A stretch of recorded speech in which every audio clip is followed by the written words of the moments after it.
তোমাদের গল্প থেকে এসে কিউ লিখতে কোনো অসুবিধা হওয়ার কথা নয়। অধিকাংশ ছেলে মেয়েদের কবিতা থেকে এসে কিউ লিখতে প্রবলেম হয়। তার প্রথম কারণ, এসে কিউ লেখা তো আমরা শিখবই, তার প্রথম কারণ কবিতার টেক্সট আমরা পড়ি না। আমরা কি মনে করি যে ছোট্ট তো, ছোট টেক্সট একটা না পড়লেও চলবে। এবার সব থেকে বড় ভুল ওই জায়গাটায় হয়। আর কবিতার ঠিকঠাক বেঙ্গলি মিনিংটা আমরা জানি না। আমরা কিন্তু আমাদের ছেলে মেয়েদেরকে বাংলা মানেটাও লিখিয়ে দিয়েছি, তাই না? যাতে করে ওরা যে কোনো বাজার চলতি মানে বইগুলো থেকে বাংলা মানে না পড়ে বাংলা মানে জানার প্রতি একটা বিতৃষ্ণা তৈরি না হয়, তাই না? সে কারণে আমরা লিখে দিয়েছি। এবার আজকে আমরা একটু দেখবো, আমাদের এই ক্র্যাশ কোর্সে চলছে যে প্রত্যেক সপ্তাহে দুদিন ক্লাস। দুদিন ক্লাসে কি একদিন প্রতিদিন গ্রামার আর এমসিকিউ প্র্যাকটিস থাকছেই, তার সঙ্গে একদিন ব্রড কোশ্চেন লেখা প্র্যাকটিস, তার সঙ্গে একদিন আমাদের এসে কিউ লেখা প্র্যাকটিস, এবং তার মধ্যে যে কোনো একদিন কিন্তু আমরা দুটো করে গল্প কবিতা কমপ্লিট হয়ে গেলে পরীক্ষা নিচ্ছি, যেমন আজকে একটা পরীক্ষা থাকবে। এইবার আমাদের এসে কিউ আমরা কিভাবে লিখবো একটু দেখে নিই। বাদবাকি সমস্ত এসে কিউ মতনই কিন্তু এসে কিউ গুলো লেখা সোজা। প্রথমে কোশ্চেনটার মানে বোঝো। What are the final steps of killing a tree? তোমাদের কাছে বইটা নিশ্চয়ই আছে, একটু বইটা দাও, একটু বইটা দাও, আবার ছেড়ে দাও। এই হোয়াটের জায়গায় আমরা লিখতে পারি টুইস্টিং, TW বলো, ISTING, তাই তো? Twisting and withering, WITHERING। তাহলে টুইস্টিং অ্যান্ড উইদারিং। এবার কোশ্চেনে যা আছে তোমরা পুরোটুকু লিখে দাও। আমার উদ্দেশ্য, যখন তোমরা এসে কিউ মুখস্থ করবে বা তোমরা যখন পড়বে তখন এভাবে বুঝে পড়ো। এই পুরো লাইনটা মনে রাখার বা বারবার গড় করে বলার কোনো কবিতা পড়বার মতন, মানে আবৃত্তি পড়বার মতন মুখস্থ করার প্রয়োজন নেই। আমরা তো লিখছি টুইস্টিং অ্যান্ড উইদারিং, ব্যাস হয়ে গেল। পরের প্রশ্ন, in his shade, whose shade is referred to here. প্রথমত এই লাইনটা কোথা থেকে নেওয়া, এইটা আমাদের বুঝতে অসুবিধা হতে পারে। আমরা মনে করতে পারি এই লাইনটা বোধহয় পোয়েট্রি অফ আর্ট থেকে নেওয়া, কিন্তু না। কোথা থেকে নেওয়া? শ্যাল আই কম্পেয়ার দি। এখানে হুজ শেড মানে কার শেডের কথা বলা হচ্ছে। আমরা লিখতে পারি দ্য শেড অফ ডেথ, তাই না? মৃত্যুর shade, the shade of death is referred to here. আর যখনই মনে রাখবে কোনো প্রশ্নে রেফার্ড বলা থাকে, তখন তোমরা এই হেয়ারের পরিবর্তে যেই কবিতা থেকে নেওয়া সেই কবিতার নামটা কিন্তু লিখে দেবে রেফার্ড টু, তাই তো?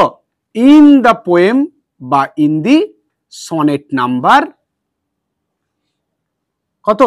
18, বা in the poem shall I compare thee to a summer's day.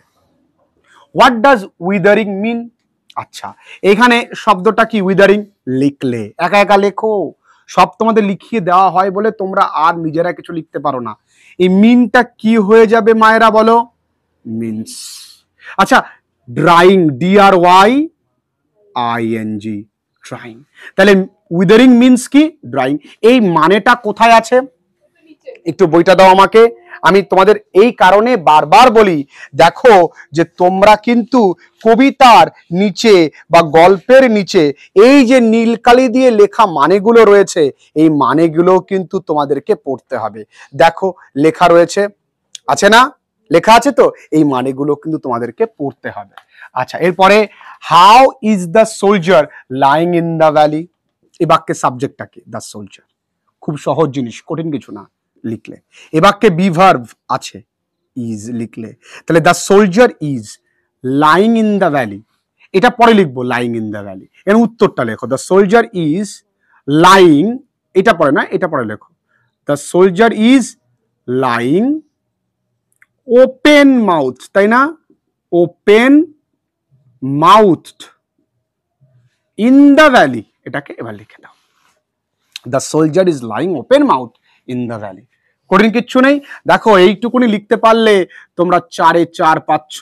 তাহলে 4 পাচ্ছ তোমরা গল্পে, 4 পাচ্ছ তোমরা কবিতায়, তোমরা আরো অনেক 10+ নাম্বার পাবে কোথায়? ব্রড কোশ্চেনে। টোটাল তুমি পাচ্ছ 18। এইটা আগে তুমি এনশিওর করো। Which caries the song of winter, বলো তো কে ক্যারি করে? তাহলে আমরা এখানে লিখতে পারি ক্রিকেট, CRICKET, ক্রিকেট। তাহলে হুইচের জায়গায় আমরা লিখতে পারি কি cricket carries the song of winter. Just হুইচের জায়গায় আমরা কি লিখলাম? অঙ্কিতা দেখো কি আমরা কি লিখেছি? অর্পণ বুঝতে পেরেছো? What does the epithet earthcap point out? আচ্ছা এইখানে তোমাদের এইটা না আটকে দেবে, আরে বাবা বলতে চাইছে আর্থকেপ মানে কি, আর চেষ্টা করবে এই যে শব্দগুলো, তোমাদের তো 8টা অপশন দেবে, লিখতে হবে কটা? 4টে। লিখবো না, প্রথমে বাদ দিয়ে বেরিয়ে আসবো, যেহেতু আজকে দিয়েছি তোমাদেরকে লেখাই। দেখো দি এপিথেট আর্থকেপ লিখলাম। পয়েন্ট আউটটা কি হবে? Points out. কি পয়েন্টস আউট করে? মানে আর্থকেপ বলতে কি বোঝায়? The inner part of earth, inner part of earth where the root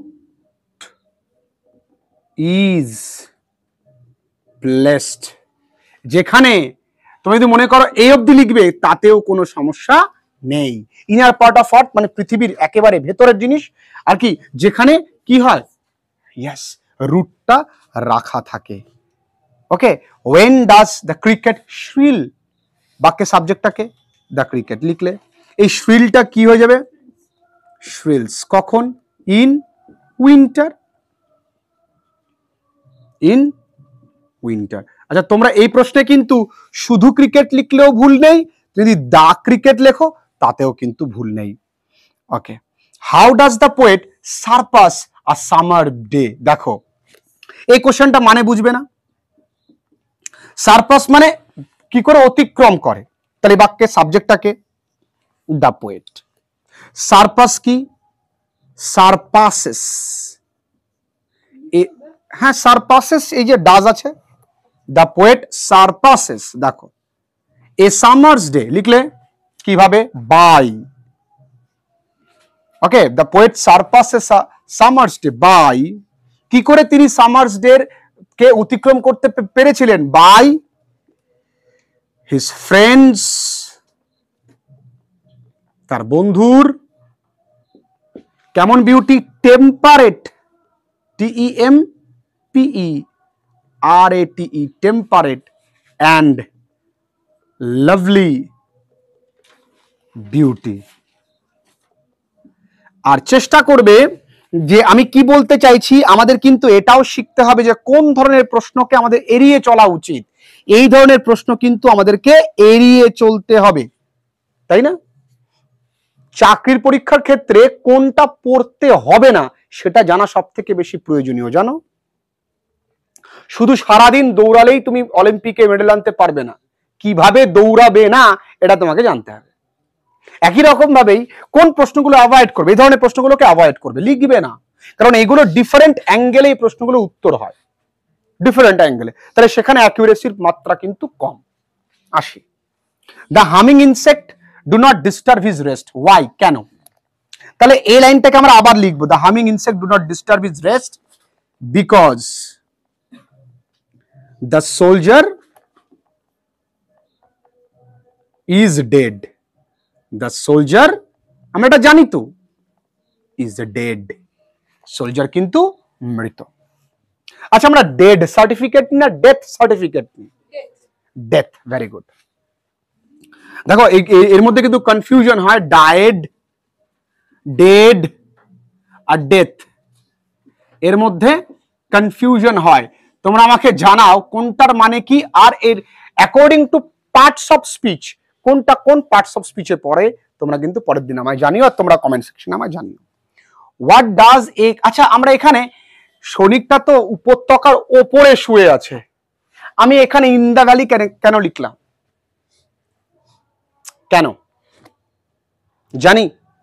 আচ্ছা আমি আগের দিন হয়তো বলেছিলাম Ronit he is going to school, Ronit আমি বলেছিলাম হয়তো ড্যাশ বাস, তাহলে কি হবে যদি এখানে হিজ বাস বলতো? বাস তো তার নিজের হতে পারে না কখনো, তাও ইন হিজ বাস দিতে হতো। যদি ড্যাশ এ বাস থাকতো তাহলেও ইন এ বাস হতো। এগুলো শিখতে হবে আগামীতে তোমাদেরকে। আর এইখানে কেন বলেছে, দেখো উপত্যকা হচ্ছে এমন একটা জায়গা, এই জায়গাটা, এই যে পাহাড়, এই ঠিক পাহাড়ের মাঝে একটা জায়গা যেটা অনেকটা মধ্যে ভেতরে, তাই না, তাই না? এই জন্য ইন দা ভ্যালি। ক্লিয়ার কতটা ডিফারেন্স? এই জন্য বলেছি না, চেয়ারের উপরে বসা অন দা চেয়ার, হাতল যুক্ত চেয়ারের উপরে বসলে ইন দা চেয়ার হয়ে যাবে। মাঝে বসে আছো না, ডিফারেন্স কোথায় বুঝতে পেরেছো? ক্লিয়ার হয়েছে? ওকে।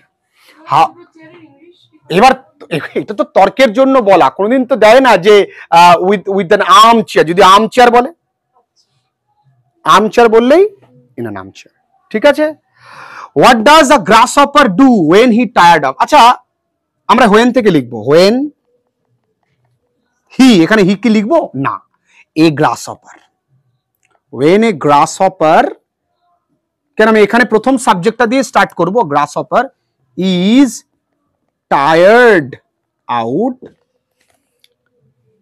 এবার কমা দিয়ে হি টেক্স, কি করে, টেক্স, ওকে, রেস্ট, কোথায় গ্রহণ করে, আন্ডার সাম প্লিজেন্ট উইড, উইড মানে কি, আগাছা, প্লিজেন্ট উইড। এই হচ্ছে ব্যাপার, আমরা প্রতিদিন প্র্যাকটিস করবো এবং তোমাদের সেই জায়গায় পৌঁছে দেব। তোমরা ক্লাসেসটা মন দিয়ে করো, ব্যাস, আর কিচ্ছু লাগবে না। তোমাদের কবিতা থেকে কি কি প্রশ্ন তোমাদের অসুবিধা আছে তোমরা লিস্ট করে কমেন্ট সেকশনে আমাকে জানাও।